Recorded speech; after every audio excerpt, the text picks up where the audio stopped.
자, 우리 한번 따라해 보시겠습니다. 우리는 말씀과 기도가 없이는 한순간도 살아갈 수 없습니다. 자, 좀 더 크게. 나는 말씀과 기도가 없이는 한 걸음도 나갈 수 없습니다. 믿으시면 아멘. 네, 여러분, 우리는 늘 말씀과 기도로 살아가야 하는 그리스도인들입니다. 그 사실 여러분 꼭 기억하시면서 늘 말씀과 기도로 나아가는, 또 말씀과 기도로 승리하는 저와 여러분 될 수 있기를 주님의 이름으로 축복합니다. 자, 오늘 계속해서 이제 마태복음 10장의 말씀을 함께 나누면서 은혜를 상고하겠습니다. 우리 지난주에 마태복음 9장의 말씀에서 예수님께서 그런 말씀을 하셨어요. 추수할 것은 많되 일꾼이 심히 적다. 또 예수님께서 제자들을 향해서 추수하는 주인에게 청하여서 일꾼을 보내주소서 하라. 그렇게 예수님께서 이제 말씀하시고, 이제 오늘 말씀해 보면 12명의 제자들을 영적인 추수터로 내어 보내시는 그러한 이야기들이 오늘 10장의 말씀 속에 나오게 됩니다. 오늘 2절부터 4절까지 여러분 말씀을 한번 보시면 그 12사람의 이름이 나오고 있습니다. 예수님께서 보내신 사람들, 그 사람들의 12명의 이름이 나오는데, 자, 한번 2절로 4절까지 한번 좀 같이 읽어보겠습니다. 자, 시작. 12사도의 이름은 이러하니 베드로라 하는 시몬을 비롯하여 그의 형제 안드레와 세베대의 아들 야고보와 그의 형제 요한, 빌립과 바돌로메, 도마와 세리마테, 알파오의 아들 야고보와 다데오, 가나안인 시몬 및 가룟 유다, 곧 예수를 반자라. 교회학교, 어렸을 때 교회학교 다닐 때 외웠던 그런 노래가 생각이 납니다. 베드로, 안드레, 야고보, 요한, 빌립과 바돌로메, 도마와 마테. 아시는 분들은 그래도 좀 신앙생활 오래 하신 거예요, 그죠? 요즘은 우리 아이들이 이런 거 잘 안 부르고요. 뭐 여호와는 나의 목자시니 뭐 내게 부족함이 없을, 이렇게 저로서는 이제 잘 따라하지 뭐 저도 이제 늙었다라고 하는 생각이 들 정도로 그런 이제 찬양들을 부르는데, 저희들은 그런 걸 많이 불렀어요. 그러면서 12명의 제자를 이름도 이렇게 노래도 외우기도 했습니다만, 자, 아무튼 예수님께서 이렇게 12명의 사람들을 세우시게 됩니다. 그리고 그들을 세상 속으로 보내시게 돼요. 자, 2절의 말씀 여러분 서두를 보시면 1절에서는 제자라는 표현이 나오는데 2절의 말씀을 보면요, 사도라는 표현이 나옵니다. 이 사람들을 뭐라고 불렀어요? 12사도다라고 불렀습니다. 사도란 말은 무슨 의미냐면 보내심을 받은 자라는 그런 뜻입니다. 그동안 주님을 따라다니면서 열심히 말씀을 듣고 여러 가지 하나님의 은혜를 경험했던, 주님의 은혜를 경험했던 제자들이 이제는 뭐가 됐어요? 사도로서, 즉 영적인 어떤 추수토로 전도의 복음의 어떤 현장으로 보내심을 받은 사람이 되었다라는 겁니다. 성경은 그들을 가리켜서 사도라고 부릅니다. 사랑하는 성도 여러분, 우리가 기억하셔야 될 중요한 내용이 있어요. 주님은 이렇게 우리를 주님의 제자로 부르시고, 할렐루야, 오늘 저와 여러분 이렇게 주님의 제자로 부르셨어요. 그리고 그 제자로 부르신 것으로 끝내지 아니하시고 이제 우리를 사도로 이 세상 가운데 보내시고 계신다는 사실입니다. 한번 따라해 보실까요? 나는 사도로 보내심을 받았다. 예, 믿으시면 아멘. 예, 하나님께서 저와 여러분을 오늘 이 12명의 사도를 세상 가운데 영적인 추수토로 보낸 것 같이 오늘 우리를 세상 가운데 보내시는 줄로 믿습니다.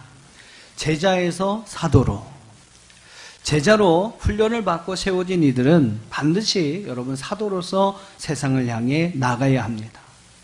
그들이 가야 할 영적인 추수토로 나아가야 하는 것이죠.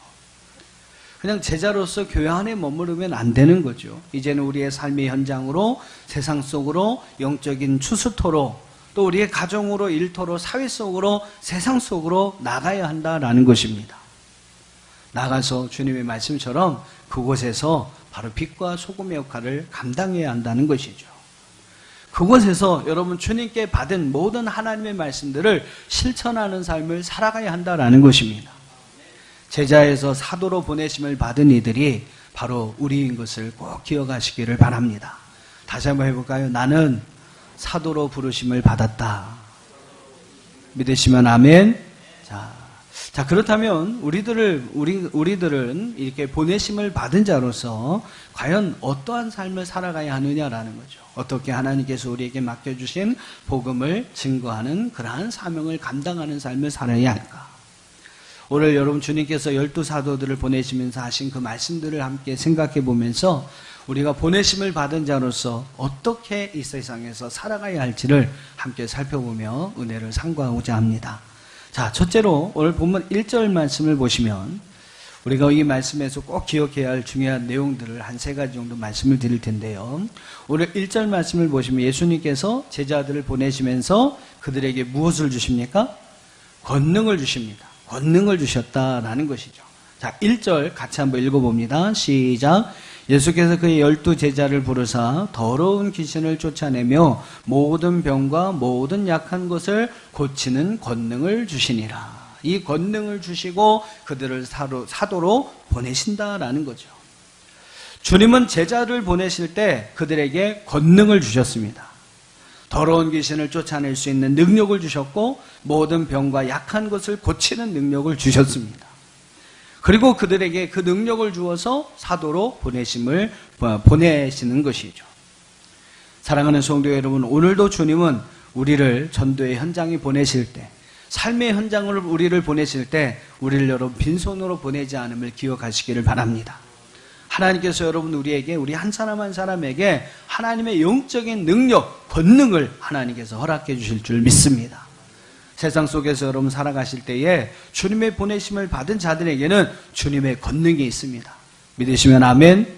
우리는 여러분 그 권능을 가지고 살아가는 성도들이라는 거죠. 사도들이라는 것입니다. 예수님은 제자들을 훈련하실 때도 그러셨고 마지막 승천하시면서 제자들에게 약속하시면서도 그런 말씀을 하셨어요.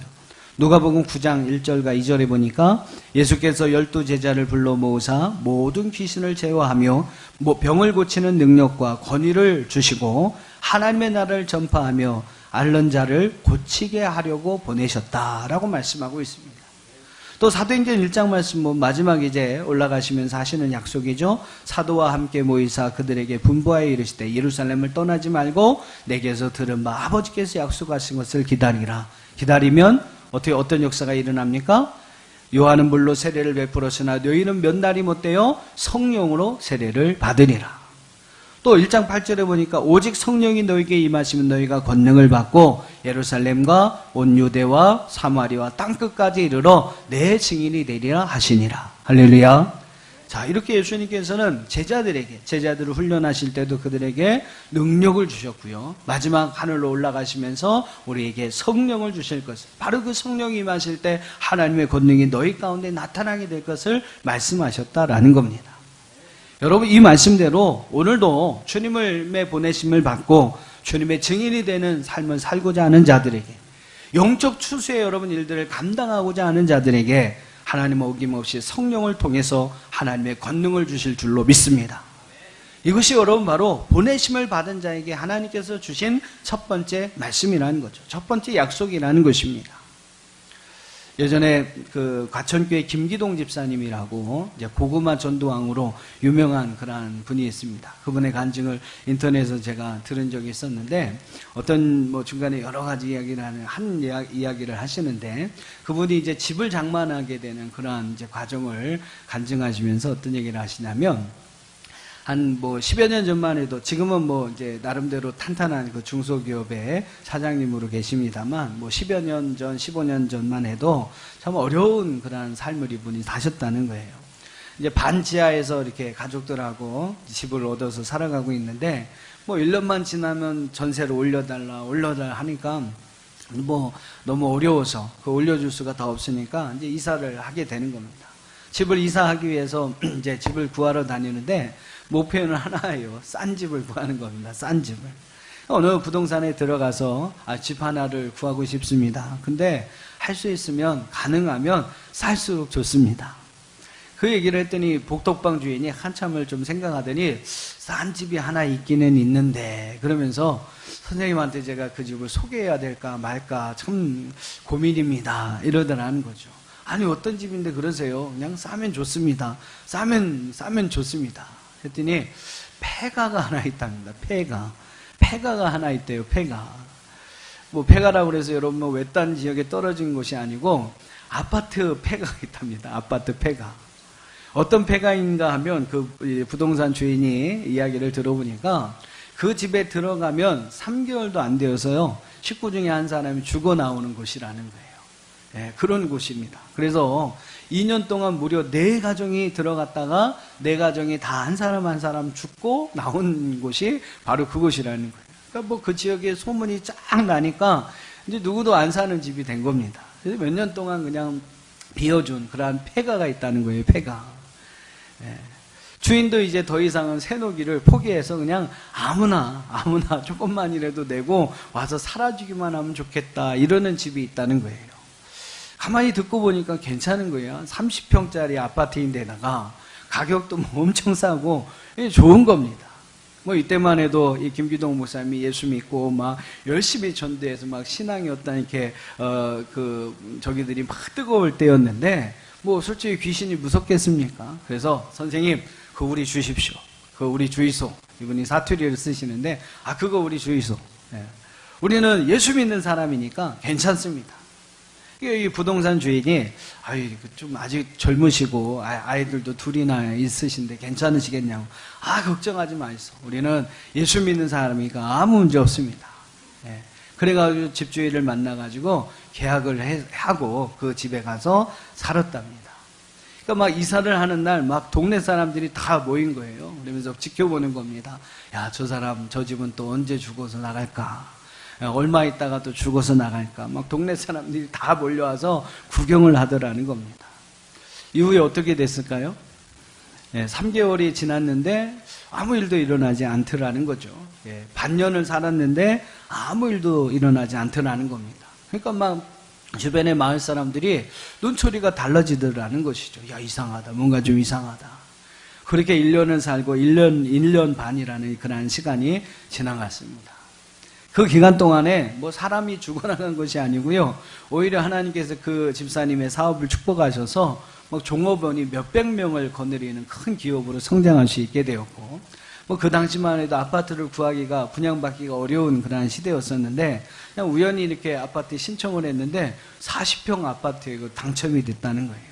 그래서 2년 만에 그곳에서 이제 이사를 갈 수 있었다라는 그러한 간증을 하셨더라는 겁니다. 그러면서 덧붙이는 말씀이, 이제 그 집에서 이사하는 날 집주인 그 부부가 와서 넙죽 자기 앞에 절을 하더라는 거예요. 절을 하면서 하는 말이, 우리도 예수 믿으면 당신 선생님처럼 될 수가 있습니까? 그랬더라는 거 아닙니까? 여러분, 그렇습니다. 예수 믿는 자에게, 또 주님을 전하는 자에게, 또한 하나님의 보내심을 받고 이 땅에서 사도로서 하나님의 맡겨진 사명을 감당하는 자에게 하나님께서는 성령의 권능을 주시는 줄 믿습니다. 바로 여러분에게, 여러분 한 사람 한 사람에게 그런 하나님의 능력이, 그런 하나님의 권능이 있다라는 사실이죠. 오늘 여러분 그 사실을 오늘 성경은 우리에게 분명히 말씀하고 있습니다. 자, 두 번째로 5절 말씀부터 10절까지 말씀을 보면 이제 예수님께서 그 12사도들을 보내시면서 하시는 말씀이 있어요. 자, 먼저 예수님께서 누구에게로 가라고 이야기하십니까? 5절과 6절을 한번 읽어보세요. 5절, 6절 시작.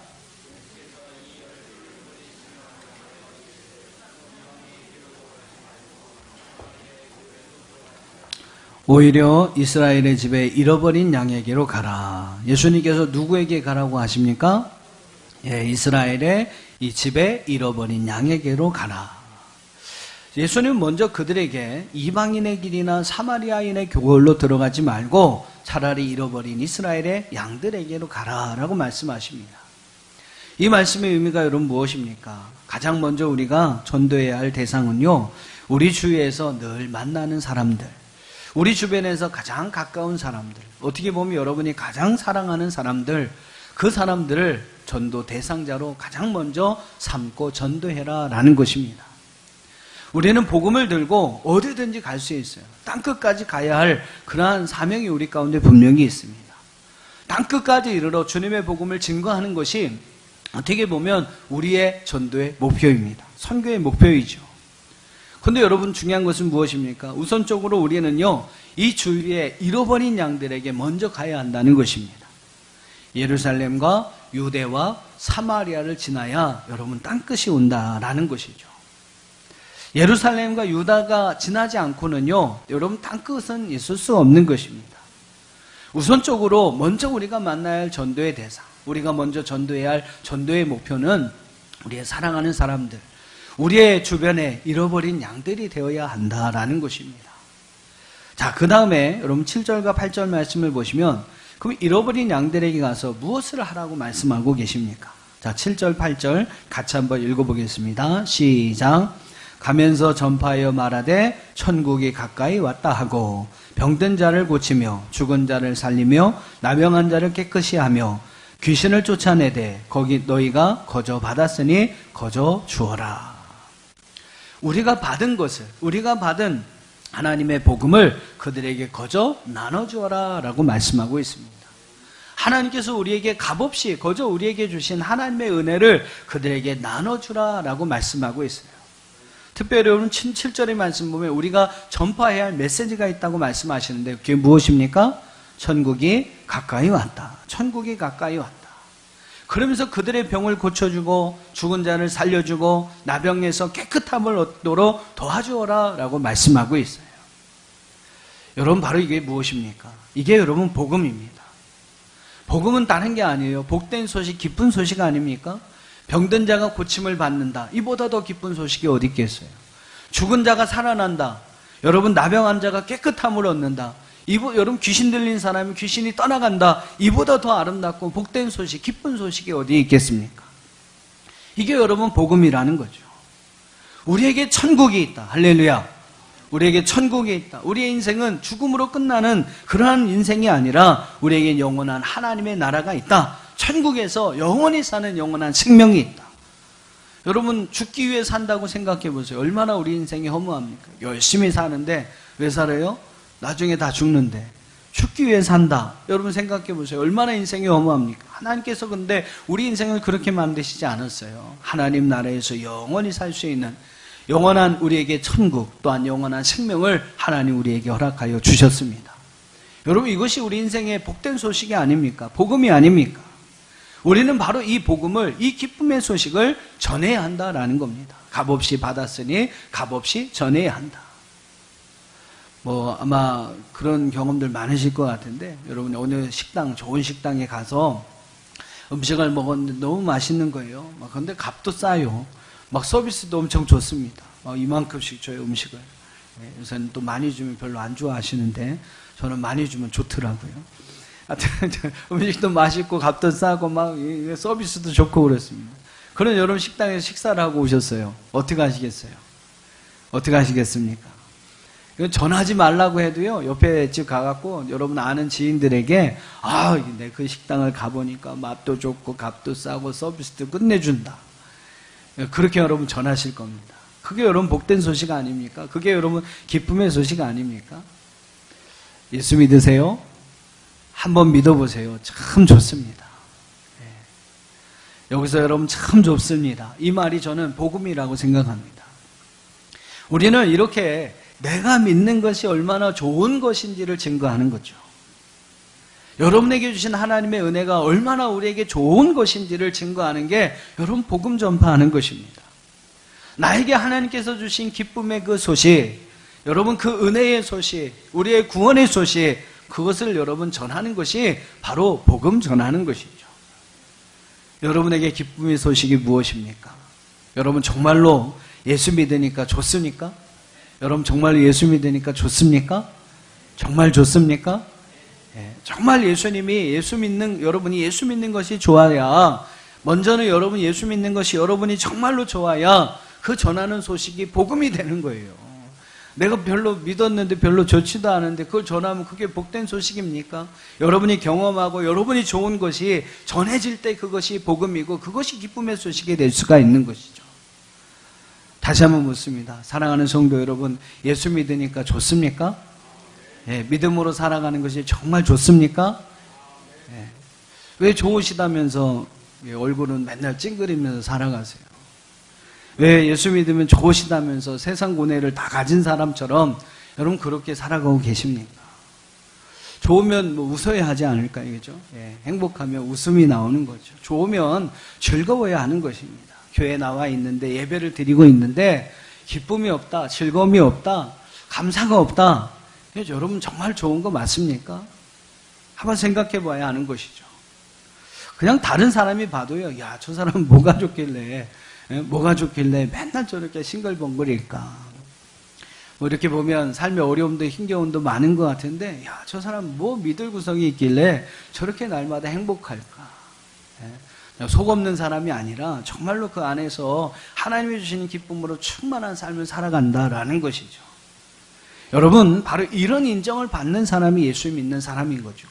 바로 이런 사람이 전하는 예수가 복된 소식, 기쁨의 소식이 되는 줄로 믿습니다. 정말 예수 믿는 것이 정말 좋으시기를 바랍니다. 할렐루야. 그리고 여러분, 정말로 여러분 주변에 사랑하는 이들에게, 또 여러분의 가까이 있는 사람들에게부터 먼저 예수가 좋다고 소개하고 전하는 여러분들이 다 될 수 있기를 주님의 이름으로 축원합니다. 그분들은 다 알잖아요, 그죠? 여러분이 정말로 좋은지 안 좋은지를 압니다. 그러니까 여러분이 정말 좋으면 그분들이 아마 먼저 물어볼 거예요. 아니, 자기 뭐 좋은 일이 있어서 그렇게 싱글싱글이야. 그러면 다른 말 하지 마세요. 예수 믿어봐. 뭐 다른 거 뭐 있겠습니까? 그죠? 뭐 우리가 교리를 설명하고 뭐 복음의 진리를 뭐 그들에게 설명한다 그래서 그들이 뭐 알고 깨닫고 바로 돌아오겠습니까? 다른 거 없는 거죠. 야, 믿어봐. 나도 믿어보니까 너무 좋은데 자기도 한번 믿어봐. 이건 말로 표현할 수 없어.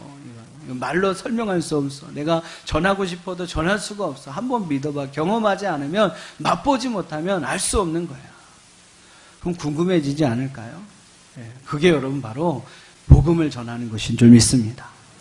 천국 복음을 전파하라. 예수님께서 그렇게 사도들에게 말씀하셨습니다. 또 9절과 10절을 한번 보세요. 9절과 10절에 보니까 예수님은 보내심을 받은 자들에게 또 어떻게 하라고 말씀하고 있습니까? 9절 10절 같이 읽습니다. 시작.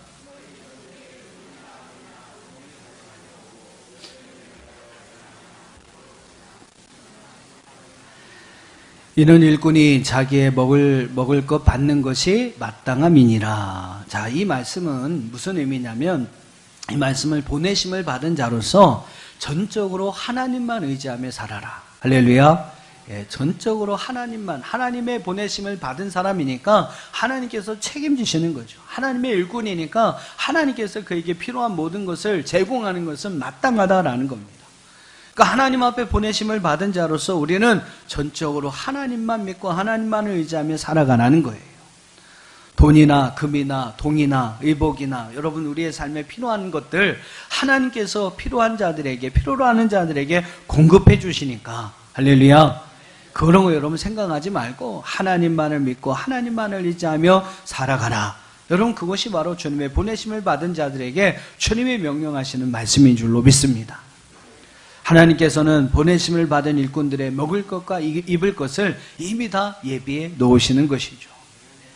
여러분, 이 말씀은 참 중요한 말씀이에요. 이 말씀은 우리가 복음을 위해 살면 추수하는 주인이신 하나님께서 우리의 모든 것을 책임져 주신다는 그런 말씀입니다. 여러분이 복음을 위해 살면, 또 여러분의 가정, 사업, 직장, 자녀들, 또 여러분의 생계, 여러분의 인생의 문제들, 건강의 문제, 물질의 문제, 질병의 문제, 자녀의 문제, 그 모든 것은 하나님께서 책임져 주시는 것입니다. 하나님을 위해서 살면 하나님께서 여러분을 위해서 여러분의 필요한 것들은 책임져 주신다는 거예요. 이 사실을 믿고 하나님만 의지하며 살아가라. 군대에서도요, 여러분 군인들이 전쟁에 나가서 싸우면 그 군대에서 그들의 필요한 모든 보급품을 다 공급해 주는 겁니다. 군인들의 할 일은 뭐 먹을 거, 식량 걱정할 거 없어요. 뒤에서 다 보급이 되고 공급이 되니까. 열심히 상관의 명령에 복종하고 자신에게 맡겨진 일을 열심히 감당하며 열심히 싸우기만 하면 되는 겁니다. 싸우기만 하면요, 입고 먹고 싸우는데 필요한 모든 것들이 다 자동으로 공급되어진다라는 것이죠. 군대도 그런데, 그죠? 하물며 하늘 아버지께서, 우리 아버지가 되신 하나님께서 세상 가운데서 열심히 영적 전쟁을 행하고 있는 저와 여러분을 그냥 두시겠습니까? 우리에게 여러분 필요한 것을 하나님께서 더하여 주신다라는 것이죠. 우리가 하나님의 나라와 하나님의 의를 위하여 살면 하나님께서 이 모든 것을 우리에게 더하여 주시는 것입니다. 우리는 이 사실을 분명히 믿고 하나님께서 채워주실 것을 믿고 모든 공급이 하나님에서부터 온다는 사실을 믿고 여러분 그 하나님만을 의지하며 믿음으로 살아가는 것. 이 땅에 보내심을 받은 자로서 세상 속에 살아가는 동안에 오직 하나님만을 믿고 하나님만을 의지하며 살아가는 저와 여러분이 되어야 하는 것. 이게 여러분 하나님께서 보내심을 받은 저희들에게 주시는 명령의 말씀인 줄 믿습니다. 오늘 여러분 이 명령의 말씀을 기억하면서 여러분 주변에 사랑하는 이들에게 정말 여러분이 경험한 그 기쁨의 소식을 정말로 전하는 여러분이 되길 바라고, 무엇보다도 이 세상에 살아갈 때 다른 거 바라보고 의지하지 마시고 오직 하나님만을 믿고 의지하며 살아갈 수 있는 저와 여러분들이 다 될 수 있기를 주님의 이름으로 축원합니다. 자, 마지막 크게 세 번째로 오늘 말씀에 여러분 11절로 15절까지의 말씀을 보시면 보내심을 받은 우리가 어떤 사람이 되어야 하는지를 말씀하고 있어요. 보내심을 받은 우리는요, 바로 세상을 축복하는 자가 되어야 할 줄로 믿습니다. 자, 11절로 우리 한번 13절까지만 읽어보겠습니다. 11절로 13절까지만 같이 읽어보시죠. 시작. 어떤 성이나 마을에 들어가든지 그 중에 합당한 자를 찾아내어 너희가 떠나기까지 거기서 머물라. 또 그 집에 들어가면서 평안하기를 빌라. 그 집이 이에 합당하면 너희 빈 평안이 거기 임할 것이요 만일 합당치 아니하면 그 평안이 너희에게 돌아올 것이니라. 할렐루야. 사랑하는 성도 여러분, 여러분 전도는 무엇이라고 생각하십니까? 저는 오늘 이 본문의 말씀 12절과 13절 말씀을 의지하며 전도는 평안을 비는 것이다, 전도는 축복하는 것이다 라고 믿습니다. 한번 따라해 보시죠. 전도는 축복하는 것입니다. 예, 세상에 나가서 여러분 세상 속에서 힘들어하는 사람들을 하나님의 말씀으로 하나님이 주신 은혜로 그들을 축복하는 것이 바로 여러분 전도입니다. 하나님의 보내심을 받은 자로서 우리가 해야 하는 일은 세상에서 축복하는 자가 되어야 한다는 것입니다. 전도 대상자를 축복하는 것이죠. 그 사람을 위해서 축복해주고 정말로 그 사람이 축복을 받을 만한 사람이면 그 축복이 그에게 이루어지는 것입니다. 또 여러분, 우리가 그 사람을 축복했을 때 그 사람이 그 복을 받지 못한 사람 같으면 그 축복이 어떻게 됩니까? 오늘 말씀대로 하면 나에게로 돌아오는 줄로 믿습니다. 축복을 해주면요, 축복 받을 사람이면 축복이 그 사람에게 이루어지고 그 사람이 축복 받을 만한 사람이 못 되면 그 축복이 나에게 돌아오는 것입니다. 그러므로 여러분, 전도자의 입에서는요, 축복만이 흘러나와야 합니다. 중요한 말이에요. 여러분, 우리가 세상에 나가서 보내심을 받은 자로서 우리의 삶을 살아갈 때 우리의 입에서는 축복하는 말이 나와야 합니다. 축복이 흘러나와야 돼요. 그래서 여러분, 다른 사람을 축복하는 자가 되어야 하고 그것이 또한 바로 우리 자신을 축복하는 길임을 우리는 분명히 알아야 합니다. 예전에 전도 현장에서 제가 좀 그런 안 좋은 모습을 봤어요. 열심히 막 이분 전도를 하십니다. 그래서 참 아름답다. 막 열심히 예수님이 어떤 분이고 막 예수님이 우리 죽으셨고 막 구원을 받아야 하고 천국에 있고 막 이렇게 여러 가지로 막 좋은 말씀을 많이 하시는데 이분이 받아들이지 않는 거예요. 열심히 말씀하시는데 이분이 받아들이지 않는 거예요. 그냥 한참을 앉아서 들으시지, 됐다고 저리 가라고 그래요. 저만큼 막 도망가시는 거예요.